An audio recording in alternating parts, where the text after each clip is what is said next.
Okay, we get into those dark sky days and talk about the flexibility. I can't stress enough of what flexibility means because things will change. You can bet on it. If there was one thing that I could count on, it's something will change and requires a change in our plans. Something will not be delivered, something will break, crews will not show up, or maybe crews show up that you didn't know about. You're always going to have that. I've had situations where it's like all of a sudden someone turns around and says, "Hey, we've got a crew in this city over here. Well, we didn't know about them." Well, sometimes that could be my fault. Sometimes the crew could just show up at the wrong headquarters. Believe me, crazy things can happen. And how you're able to handle that and maneuver around it is critical. And that's why one of the things that I'm big on that I tell people, and I tell my kids, I want you to be able to fix things. And when I say fix things, is being able to assess the situation, look at it, find alternatives, and make it work as best as you can. That's one of the greatest resources that I had during storm events was having people that that okay, the playbook says this, but I've got to figure out a way to make it work now. And you have to be able to assess that and figure out the best move at that time. So it's highly critical to me is in that training that people understand that it will change, but how do you handle it and make it work? A big thing that I always said too was communications. Uh, I learned, and the reason why I talk about communications and logistics is your logistics is generally a place where your restoration teams gather. They'll be at one place or at central locations. And why I mention this is it's a great place to communicate plans.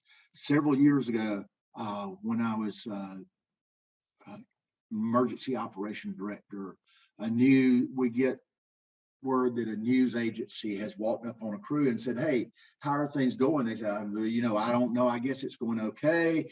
And then, it's like, "Hey, when do you think you'll be done?" And they said, "Well, we're going to be done with this job in, you know, at 4 o'clock this afternoon." They said, "No, what about overall?" And they're looking around going, "We don't know."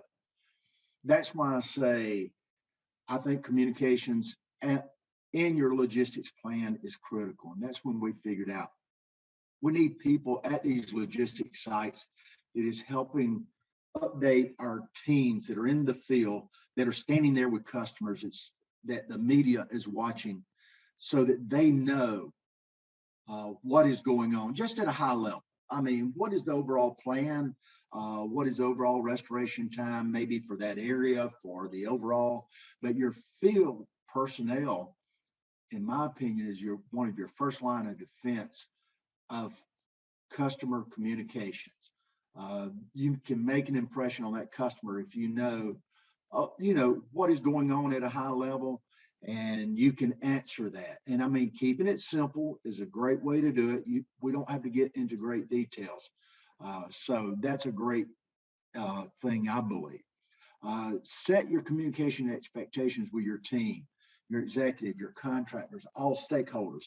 Uh, the reason why I say that is I we had our crews. Okay, you talk with your customers, but when the TV folks show up and they want to film, that's when we cut it off. We say, "Hey, time out. Let me send the professionals out there," because so many times they know how to answer things so that it's seen in a better light.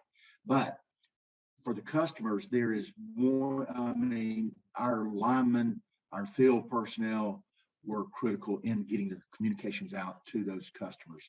And you need to have one voice so that everyone knows and is on the same page with that communication. Yeah, I mean, this is just basically a staging site set up, and I just put it in as part of the planning process and an example. And this didn't happen by happenstance. Uh, I mean, this is where we talk about